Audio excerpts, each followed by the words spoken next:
With just over a week until the start of training camp, the Carolina Panthers and Pro Bowl defensive end Brian Burns have yet to come to terms on a new long-term deal. At what point should we become concerned? I'll tell you right here on Locked On Panthers. You are Locked On Panthers, your daily Carolina Panthers podcast.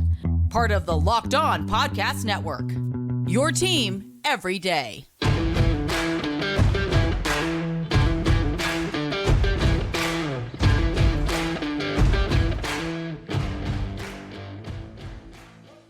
Welcome into another edition of the Locked On Panthers podcast, a part of the Locked On Podcast Network. I'm your host, as always, Julian Council, talking Carolina Panthers with you every Monday, Tuesday, Wednesday, Thursday, and Friday. Your team every day. That's our motto here on the Locked On Podcast Network as we're back in season mode here on the show, Monday through Friday, where you can check us out, subscribe, or follow for free on YouTube or wherever you listen to your favorite podcast. And be sure to follow me, Julian Council, on Twitter at Julian Council, where on Friday, the weekly Friday mailbag is back. Every Friday, I'm answering your weekly Friday mailbag questions, either at me or DM me over on Twitter at Julian Council to get those questions into me. Now, today's episode of Locked On Panthers is brought to you by LinkedIn. LinkedIn Jobs helps you find the qualified candidates you want to talk to faster. Post your job for free at linkedin.com/LockedOnNFL. That's linkedin.com/LockedOnNFL to post your job for free. Terms and conditions apply. We are 9 days away from the official start of the 2023 NFL season. Now, technically, the new league year was back in March when free agency opened up, but really, the start of football season in earnest begins next week for the Carolina Panthers as they will head down I-85 South for another year down there in Spartanburg, South Carolina, on the campus of Wofford College for training camp. Frank Reich and his new staff looking to turn things around with first overall quarterback Bryce Young and hopefully the long-term franchise option here for the Carolina Panthers. So all that going on next week, but there's still many things the Carolina Panthers can get done over the next 9 days, including signing Brian Burns to a long-term deal, which has not happened just yet. And I went over when the offseason started back in January, my to-do list for the Carolina Panthers. They have checked every single box. They brought Bradley Bozeman. They got a quarterback. They added a pass-catching tight end. They've added a great coaching staff. They've done everything I've wanted them to do. The one thing they have yet to do is sign Brian Burns to a long-term deal. Now, I felt like this was going to happen in the beginning of this month here in July. I took off the first 2 weeks of July from my full-time job at NASCAR. Of course, you guys were getting podcasts still Monday, Wednesday, and Friday as I was doing my position breakdowns, and we'll go over another position here shortly as things changed after I had recorded that episode. And there were some other things that had changed. I'm kind of going to go back and talk about those here shortly just to, kind of clean up some things that got missed over the last couple of weeks as all those shows were in a can and I was just kind of taking some time off. But I felt like last year when I went on vacation and got off the golf course and then found out that Baker Mayfield was a Carolina Panther, that the same thing was going to happen when I was going to be out of town, that Brian Burns would become a Carolina Panther. Now, unlike last year, I did not bring any stuff to record an episode. I was not doing an emergency episode. I know, shame on me, had Brian Burns sign with the Panthers, but I felt like it was going to happen. Now I'm back in town, and Brian Burns has still not signed a long-term deal with the Carolina Panthers. Now, I had someone who DM'd me on Twitter at Julian Council, where, again, weekly Friday mailbags and those questions, and he asked me, at what point do we need to start worrying about Burns not being extended yet? Which it feels like a good question. There's not too many things that Panther fans should be really concerned about heading into the season. Of course, the health of the cornerbacks like Dante Jackson, J.C. Horn, whether Marquise Haynes and the other edge rushers opposite of Brian Burns will be good enough. Those are some on-field concerns. But as far as like real concerns, like, oh man, like you really be worried? Not too many things that you should be worried about. This is a time where hope is reigning eternal. Everyone's excited about the season. I don't think there should be all that much concern about Brian Burns not having signed a deal just yet. Now, Darin Gantt of Panthers.com, longtime scribe here in the Charlotte area, been covering the team since they started off way back in 95. He now works for Panthers.com, and he reported, I guess, in a way, in his Ask the Old Guy mailbag that came out last week, I believe on Friday, saying that the Panthers have made an offer to Brian Burns. Now, what that offer is, We don't know. But I'm sure we're going to find out pretty soon because Brian Burns may agree to that offer or the offer might go up. But right now, we know an offer is on the table. And that is not surprising at all, considering that Scott Bitter, the Panthers general manager, said back in January, back in March, and not even too long ago after the draft that they wanted to keep Brian Burns here in Carolina. He said, Burns is going to be here. He has made that known. He's also made it known that they were going to wait until after the draft to get things done. And that the thoughts were they would take a few weeks after mandatory minicamp, which wrapped up in the middle of June, about a month ago. They'd take some time off, then come back in July, evaluate the roster, and then figure out what they needed to do. So was that bringing a guy like Taylor Stallworth, which they did late June? That's something that they evaluated and thought about, okay, we need to add more to the defensive line. We'll talk more about that here in a moment. And you could think, hey, did they want to bring in a wide receiver? Well, Nuke Hopkins is signed in Tennessee. So I guess that was not something that they wanted to do, but they want to take some time to catch their breath and then figure out when they were going to sign, they were going to offer Brian Burns and what the offer was going to be. And Brian Burns is also, last time I spoke to the media during mandatory minicamp a month ago, was very calm and confident and at peace over the negotiations. And he said, I want to be in Carolina. He's not worried about it. He's getting $16 million this year on the 5th-year option. So he's not concerned about money. He knows the money's going to come. And that he said in his own words, he's just blessed to be in this position where he's about to be a very, very rich man. Now, one piece of the puzzle here I've talked about in the past when we've had a conversation about Brian Burns and a potential deal and what it could look like is that Nick Bosa, who same draft class as Brian Burns, drafted higher than him, and let's just be honest, has been a better player up until this point in time in the NFL than Brian Burns. Nick Bosa is also waiting to sign a long-term deal ahead of the season. He said back during mandatory minicamp in San Francisco out west that he was confident a deal would get done before training camp. This would feel like the week that deal would get done. Now, what's important about that is that depending on what the last guy signed for, the money goes up. The market is always changing. The last big edge rusher deal was signed in November by Bradley Chubb of the Miami Dolphins. He signed for 5 years, $110 million. Whoever was going to sign after him was going to get more. Bradley Chubb got more than the Raiders defensive end Max Crosby got. So the thought is that Bosa and Burns will be looking to get more than what Bradley Chubb got, whether it's average annual value or overall money or guaranteed money overall. Like they were going to get more. So Nick Bosa's waited for a while, and Brian Burns has waited for a while, and you have to imagine that the two are waiting for each other. Now, just based off of what they've done so far in the league, you would think that Nick Bosa would be getting more money than Brian Burns, but that's not necessarily how this all works. You look at the last deal and what that person did at your position, and you want more. Just look at quarterbacks. We have seen over time how Prescott has got a ton of money and how Kirk Cousins got money. And then you see some of these guys making more than players that are better than them. And it's happened to wide receiver market. And typically when that stuff happens, guys get upset. They want a new deal. They hold out. And I don't look at Brian Burns as a guy who's going to hold out. He's a leader. He's coming back from injury. I don't think he's someone who's going to want to not show up because he does not have a deal. I don't see him handling the situation that way, and I'm not overly concerned at all. But I do expect him to sit here and wait as long as possible until Nick Bosa signs a deal. Because when Bosa signs a deal, I think very shortly after Brian Burns will sign a deal, or vice versa. I truly believe that probably Nick Bosa, more than even Burns, let me take that back. I think Burns more than Bosa should be waiting to see what Bosa gets.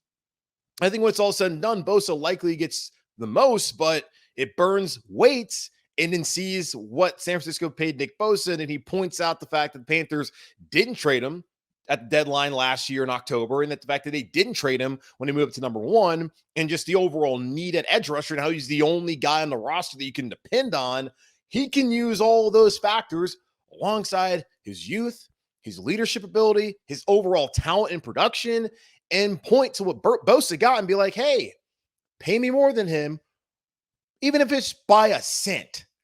That's what Brian Burns is probably doing, or at least should be doing. In Nick Bosa the same way, even though for Bosa, just based on production and draft slot, he should be looking for more money than Brian Burns. But unfortunately, that's not always how this works. You base it off of the last deal. So for Brian Burns, for Nick Bosa, I think both of those guys are kind of waiting to see when the other's going to sign, and also understanding that they would like this to be wrapped up by training camp. So to answer your question of when should we start worrying about Brian Burns not being extended, I don't think we should really start worrying at all. Because even if they don't get a deal done by training camp, they can get a deal done during training camp or during the season. And if they don't get a deal done all season long, you don't necessarily have to be that concerned because there's something called the franchise tag that does exist, and they've used it in the past, and they've been able to extend players in the past. Taylor Moton, the right tackle, being the last player that they franchise tagged and then signed before the season. I don't think we should be that concerned. Now, if this was coming off of his fifth year and being on the franchise tag and then not having signed a deal, then I think that there should be some concern. But considering that Burns is here under contract for $16 million, he doesn't seem to be a guy who's going to ask for a trade. It's going to hold out.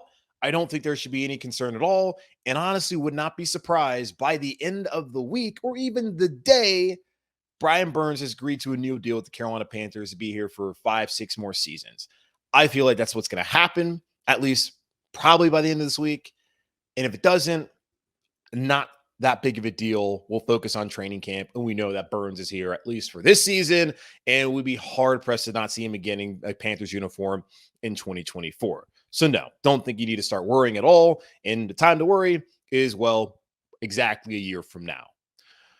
So there's Brian Burns here on the roster. Now, Taylor Stallworth was an addition late in June, and I did the whole breakdown of defensive tackles not too long after that, but it had already been recorded, so I didn't talk about Stallworth and his addition, which now changes the calculus there in the middle of the defensive line, as there's some guys who are battling for roster spots who may be on the outs now that Taylor Stallworth is here in Carolina. We'll talk about it here in just a moment on Locked On Panthers.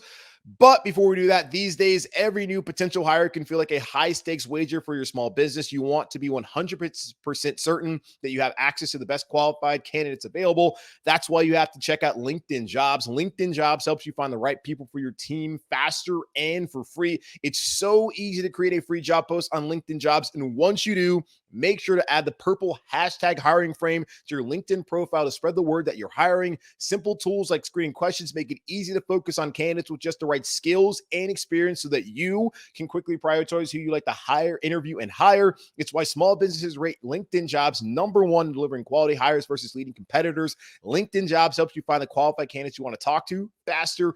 Post your job for free at linkedin.com/lockedonnfl. That's linkedin.com/lockedonnfl to post your job for free. Terms and conditions apply.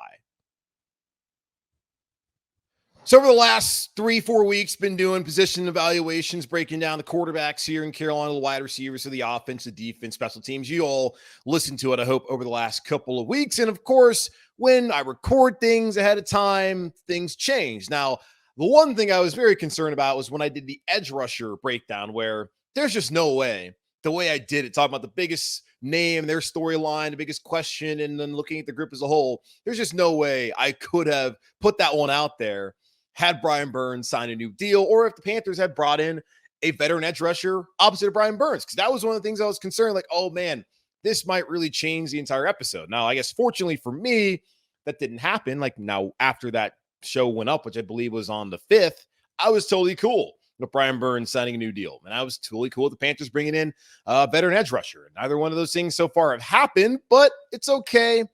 Got it out the way. So that was one concern I had. I also had a concern about, do they add another corner or something like that? I guess that was really a big concern. Just kind of made that one up. Either way, getting into it, things changed. And I had someone hit me up on Friday being like, hey, safeties, Miles Doran, he's not on the roster anymore. I was like, yeah, that one I, in a way, missed. I also had already recorded that episode because the Carolina Panthers decided that they're going to sign Taylor Stallworth, a veteran defensive tackle who spent 2 seasons in Indianapolis, 2020 and 2021, under Frank Reich, then spent time last year with the Chiefs and Texans. They decided that they were going to sign him to a deal, which meant that they had to get rid of somebody, and that was Miles Doran. Now, really, if you listen to the safety breakdown, Miles Doran really wasn't a large part of the conversation. I think I said best case scenario, he's on the practice squad, even though he felt more like a camp body.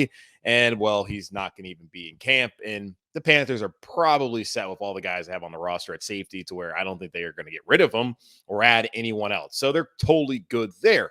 But defensive tackle was a position that I don't think anyone should be that surprised that the Panthers decided that they wanted to continue to invest in. We know going to the year, going to the 3-4 scheme with Jero Alvaro, the new defensive coordinator here in Carolina, that they needed to beef up the defensive line, that they need to add more. Now, Derek Brown coming off a great season, just had his 5th-year option picked up for 2024. You knew he would be anchoring it. And then bringing in Shai Tuttle, who started the last 2 seasons in New Orleans, Carolina guy. Great to have him back here in North Carolina. Then you also have Deshaun Williams, who comes over from Denver, having spent last year with Jero Alvaro, understands the scheme, went to Clemson from Daniel, South Carolina. Smart moves by the Carolina Panthers. But you looked at the depth and you wondered, okay, do they have enough?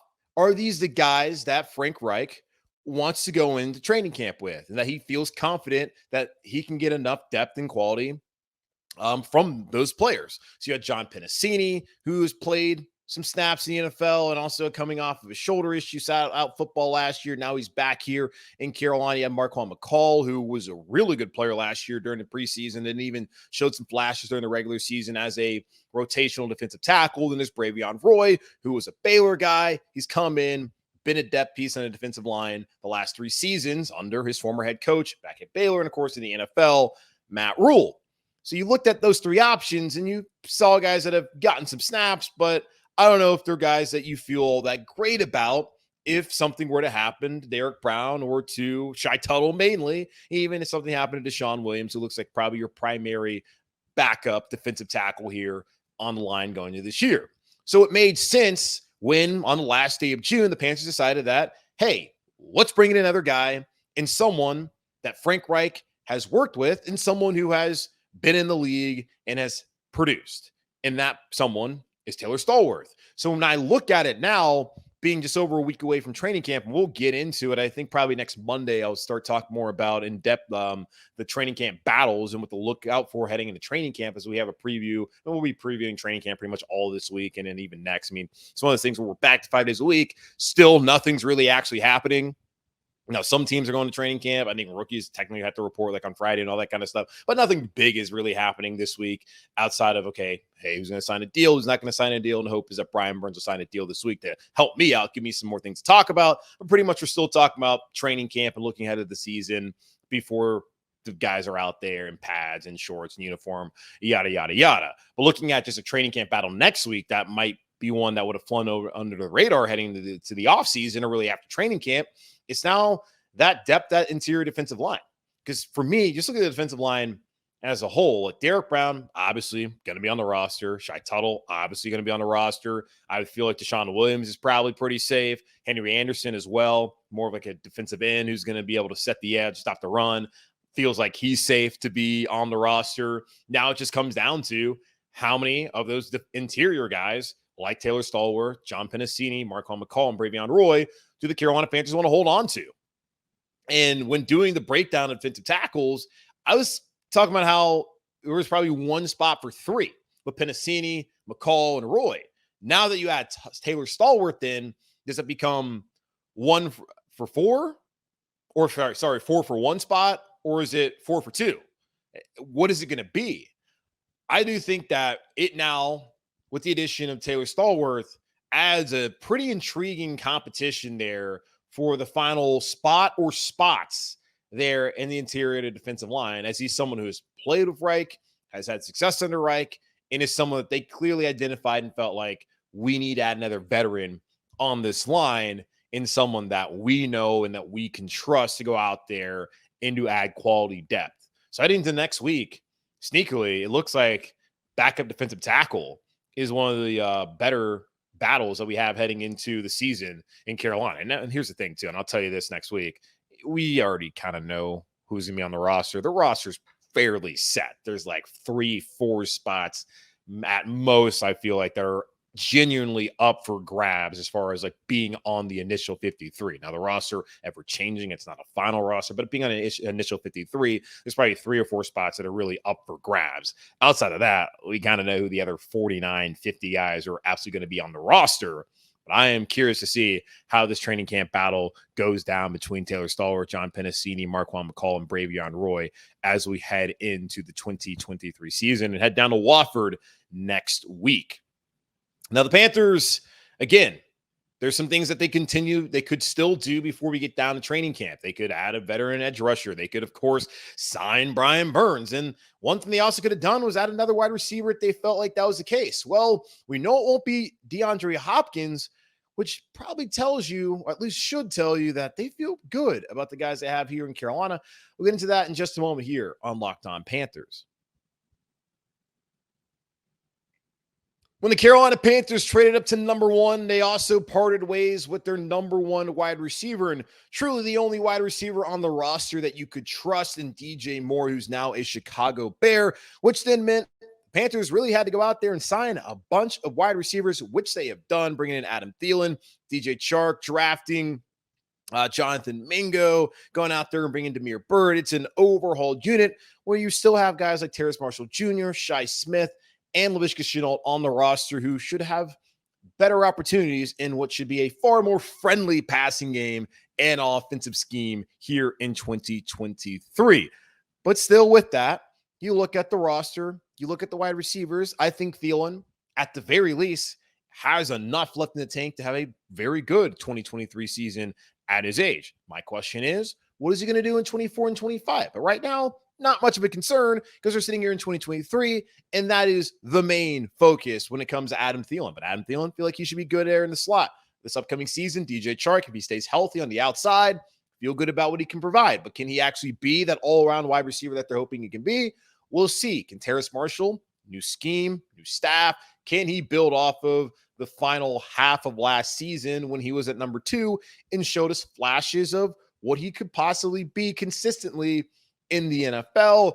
Then we'll see what the rules are for guys like Mingo as a rookie and Laviska Shenault, who wasn't allowed to cross the line of scrimmage last year, and then Shi Smith if he makes the roster, and some of the other guys in the receiver group. I just looked at it overall and I thought to myself that, okay, there's more options, which is why I've said that if there's going to be a candidate for a position group that is to really make a leap from what we saw a year ago, like the offensive line went from being an absolute liability in 21 to a strength in 22, and probably the strongest position group here in 2023. If there's any position group that could do that, I thought it could be wide receiver, even with the loss of DJ Moore, because there are more options that you can rely on than there were last season when it was DJ and sometimes Terrace. So I feel like there can be a leap from wide receiver.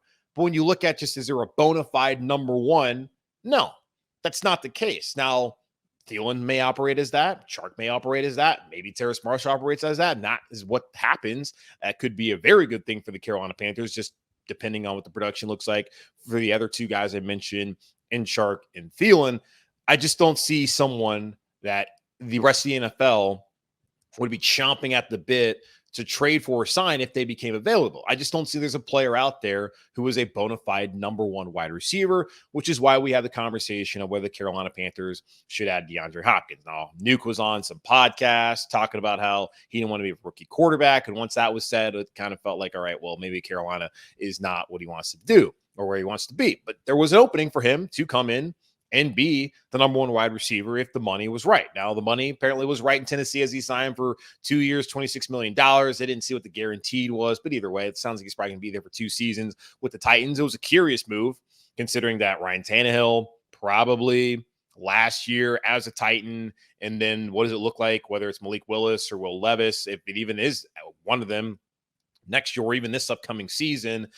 Interesting that he decided to go sign there with an offense that really struggled last year and a quarterback who's just okay in Ryan Tannehill, and feels like Tennessee's kind of like on the down spiral after how things ended last season, getting rid of their general manager, John Robinson. But I do think Vrabel's a good coach, but just odd considering just where the Titans were last year. I mean, they've been good in the past.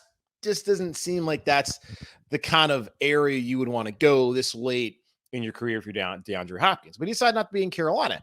And by all reports, didn't seem like the Panthers, who Scott Fitter said when he took the job, in on every deal, didn't really feel like the Panthers were in on this deal and that they were interested. So what should that tell you? It should tell you that they feel pretty comfortable with who they have on the roster that they feel like Thielen gives them the veteran presence that they need and that they want and can be good for them in the slot. They feel that DJ Chark, if he stays healthy, he of course has Pro Bowl potential because he's done it in the past, and that he adds an element that they have not had the last couple of years and a consistent deep ball threat. And I'm sure they feel comfortable about what Terrace Marshall did last year and think they can build off of that. But they also look at the guy in Jonathan Mingo who had a great top 30 visit, which led to them taking him in the second round and deciding to go with that instead of going with a corner or with an edge rusher or any other position that we thought that the Panthers might have needed to address there at 39 in the draft. They feel good about him, and they think that they can probably do a lot more with Laviska Shenault than Ben McAdoo and Matt Rule did with him a year ago. So they clearly feel good about the wide receiver group. And I feel better about the wide receiver group heading into the season than I would say I felt about him last year in a way. Because, I mean, yes, you had DJ, but what else did you have? I didn't feel great about Robbie Anderson after he was a complete dud in 21 after signing that deal. And then just things were just weird last offseason where he was talking about maybe retiring. And I certainly was empathetic to whatever things he's dealing with personally. I just didn't feel good about him. And then we hadn't seen enough out of Marshall. It just, you knew there's one guy. Now this year, do you know whether there's one guy? I do feel good about Thielen going into the season. I do think that Chark, as long as he's healthy, like there can be guys that give you something. Like I just feel like there's more options now, especially when you look at how things were at the end of last season. So overall, feel fine about them. Do I think that they're going to be great? No, I don't. I just look at what the age and talent on the roster and some of those guys in that room. I don't see it at wide receiver that they could have added somebody, but it wasn't like there was this great wide receiver class out there in the draft or in free agency that I feel like they've done everything that they could have done. And Nuke Hopkins never really made sense for Carolina or really for him after all that they had done so far in the offseason and in the draft to rebuild this wide receiver group. So moving forward, it feels like they feel pretty good about what they have heading into the season. Now, things could change. The roster is constantly under evaluation. Maybe they decide to do something, but it feels like right now, heading to training camp a week from now, that, yeah, they're set at wide receiver, and they feel good about what they can do and how they can help Bryce Young in his rookie season here in 2023. All right, that's going to wrap up this edition of the Locked On Panthers podcast, a part of the Locked On Podcast Network, hosted by yours truly, Julian Council. Subscribe or follow for free on YouTube or wherever you listen to your favorite podcast. And be sure to follow me on Twitter at Julian Council, where on Fridays answer your weekly Friday mailbag questions either at me or DM me on Twitter at Julian Council. I'm also on Threads. I guess that's a thing now. It doesn't really seem to be that great. So yeah, I guess you can at me at Threads if you want. I don't know if I'll see it because the algorithm, but whatever. That's a good way to get at me too if you want to get those weekly Friday mailbag questions in. So either at me or DM me on Twitter, or maybe at me on Threads if that's what you want to do. But in the meantime, be safe, be happy, be whole as always. Keep pounding, and I'll talk to y'all on Tuesday.